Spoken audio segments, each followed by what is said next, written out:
पे सभी दलों चौकन्ना कर दिया एक तरह से कि वो देख रहे हैं कि ये कितनी बड़ी ताकत है युवाओं की। जेनजीज के प्रोटेस्ट ने पॉलिटिकल जो सिनेरियो है बदल दिया है। क्योंकि बच्चे ये भी देखते हैं कि हमारे लिए भविष्य में क्या किया जा रहा है, शिक्षा में क्या सुधार है, किसे कहते हैं जेनजी, वो जो है वो किस तरह सक्रिय है और किस तरह वो खुद निर्णय कर रही है। जनरेशन जेड ने जो है सियासी दलों के रणनीति को बदल दिया। जेनजीज वोटर्स को लुभाने के लिए सियासी दलों ने नए नए प्लानिंग करने शुरू कर दिए हैं। जब वो वोट देने जाएंगे तो क्या वो निर्णय करेंगे। वैसे तो उत्तर प्रदेश में जाति और धर्म के हिसाब से ही राजनीति तय होती है। आपको देख रहे हैं कि जेनजी ने क्या क्या इम्पैक्ट डाला पूरे आंदोलन पर। उत्तर प्रदेश समेत 5 राज्यों में विधानसभा चुनाव होने हैं। इसको लेकर राजनीतिक दलों में राजनीतिक दल काफ़ी तेजी से तैयारियां अभी से शुरू कर चुके हैं। खास तौर पे उत्तर प्रदेश को लेकर सबसे ज़्यादा चर्चा है। यहाँ पर अब जेनजीज वोटर्स को लुभाने के लिए सियासी दलों ने नए नए प्लानिंग करने शुरू कर दिए हैं। इन सब मसलों पर बातचीत करने के लिए हमारे साथ हमारे वरिष्ठ सहयोगी अजीत खरे जी हैं। अजीत जी, आप लंबे समय तक उत्तर प्रदेश की सियासत पे आपकी पैनी नज़र रही है। इस बार क्या अलग होने जा रहा है? इस बार देखिए अलग इस मायने में होने जा रहा है कि जो 27 का विधानसभा चुनाव है वो अभी आपने देखा है किस तरह जो है पूरे देश भर में और दिल्ली में जंतर मंतर पर जेनजी एक आंदोलन चला छात्रों का, युवाओं का, जिसमें 18 से 29 साल के बच्चे जेनजी माना जाता है। उन्होंने एक नीट परीक्षा को लेकर इसके तमाम मुद्दे जोड़ते गए, परीक्षा में धांधली है, शिक्षा व्यवस्था में सुधार है और कई इशू हैं। इस इशू पे जिस तरह वो सक्रिय हुए और जिस तरह उनको समर्थन मिला तमाम लोगों का और सोशल मीडिया पे वो एक्टिव हुए, उससे एकजुट हुआ, उस पर सभी दलों चौकन्ना कर दिया एक तरह से कि वो देख रहे हैं कि ये कितनी बड़ी ताकत है युवाओं की। अभी तो युवा फोकस करते थे, लेकिन जो नई पौध आई है, जो नई पीढ़ी, बिल्कुल जो जनरेशन जिसे कहते हैं जेनजी, वो जो है वो किस तरह सक्रिय है और किस तरह वो खुद निर्णय कर रही है, तो वो उनके समझ क्या इम्पोर्टेंट। मतलब जनरेशन जेड ने जो है सियासी दलों के रणनीति को बदल दिया। अभी बदला नहीं है सियासी दल, इनकी चीज़ों को समझा उन्होंने। सियासी दलों ने देखा उस पर सोशल मीडिया पे क्या इम्पैक्ट हो रहा है, किस तरह वो जुड़ते हैं और इनके क्या इशूज़ हैं, वो किन इशू पे क्या रेट कर रहे हैं, वो भाप रही है। सारी पॉलिटिकल पार्टियाँ जो हैं वो देख रहे हैं कि इसका चुनाव में क्या असर होगा। जिस तरह उन्होंने खुद निर्णय किया, किस तरह अपने को बाहर निकाला और मुखर हुए अपनी बात अभिव्यक्ति की, तो क्या वो ये आकलन कर रहे हैं कि वो क्या उनके वोटर जो हैं जब वो वोट देने जाएंगे तो क्या वो निर्णय करेंगे, क्या वो अपने निर्णय वहाँ से करेंगे जहाँ से वो अपने घर से परिवार से गाइड होते हैं वहाँ से अलग से करेंगे, या कोई अलग राह चलेंगे। तो ये सब इशू हैं।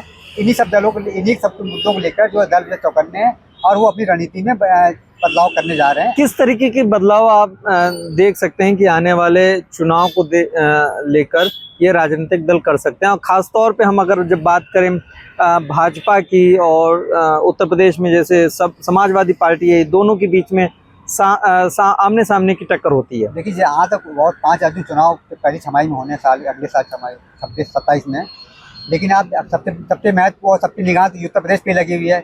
वैसे तो उत्तर प्रदेश में जाति और धर्म के हिसाब से ही राजनीति तय होती है और विकास मुद्दा भी है, महंगाई का मुद्दा भी है, लेकिन इन सब तो और इसके अलावा वो युवाओं को फोकस करने के अभियान पहले से चलता रहा है। सभी पॉलिटिकल पार्टी करती हैं, सभी के सोशल मीडिया एक्टिव भी हैं, लेकिन अब ये फ़र्क ये आ रहा है कि रणनीति बदल रहे हैं वो लोग। वो देख रहे हैं कि जेनजी ने क्या क्या इम्पैक्ट डाला पूरे आंदोलन पर। तो अब वो इस तरह से करके वो जैसे सोशल मीडिया प्लेटफॉर्म भी है, तो वे फेसबुक पे था, वो इंस्टाग्राम पे ज़्यादा सक्रिय है, क्योंकि देख रहे हैं कि वो जो युवा हैं वो उस पर ज़्यादा सक्रिय है। मतलब अब रील्स के माध्यम से भी राजनीतिक दल अपना प्रचार करेंगे, रील्स पे प्रचार करेंगे और वो उनका रिस्पॉन्स देखेंगे। और दूसरा ये जो प्रतिद्वंदी पार्टी है वो जो नैरेटिव सेट करती है, उस नैरेटिव को कैसे काउंटर किया जाए, उसमें भी वो इसको टूल बनाएंगे। इस तरह युवाओं को कि युवा क्या कह रहे हैं, उनके पक्ष में जो युवा बोलेंगे वो उसकी रील बना के पेश करेंगे, जो दूसरी पार्टी है उसके पक्ष में जो बोलेंगे वो सब काउंटर करेंगे।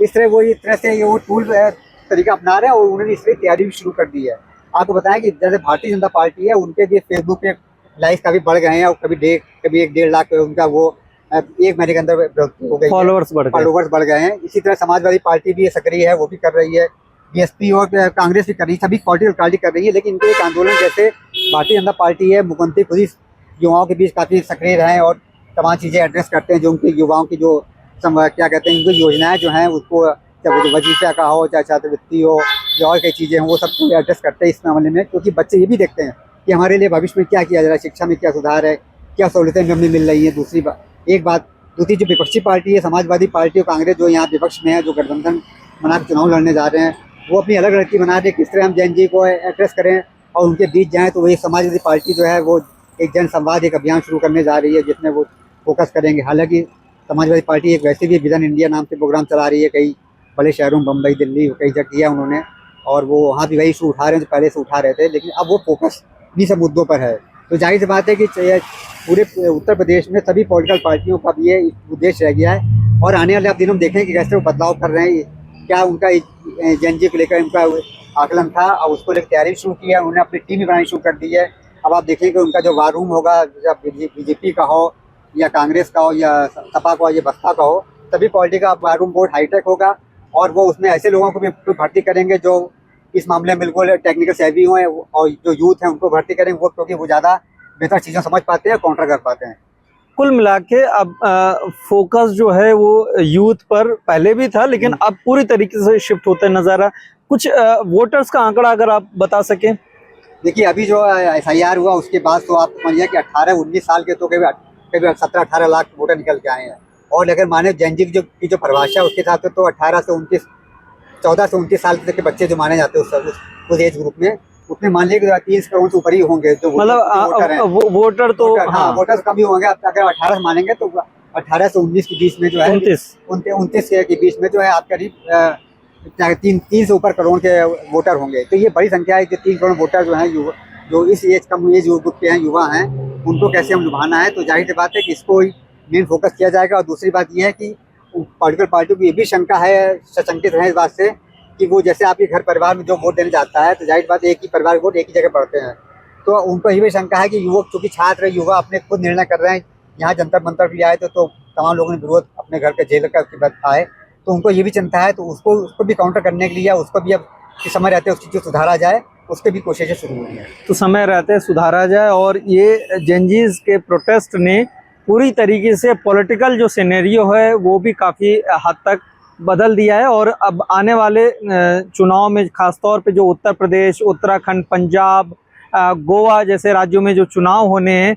इस पर इसका खासा प्रभाव देखने को मिल सकता है। फिलहाल के लिए बहुत बहुत शुक्रिया अजीत जी। अमर उजाला के साथ जुड़े रहिए। अमर उजाला पर ऐसे ही आपको राजनीति की जुड़ी खबरें आपको मिलती रहेंगी। नमस्कार। अगर आप ये वीडियो YouTube पर देख रहे हैं तो हमारे चैनल को सब्सक्राइब कर बेल आइकन दबाएं, और Facebook पर देख रहे हैं तो हमारे पेज को लाइक करें।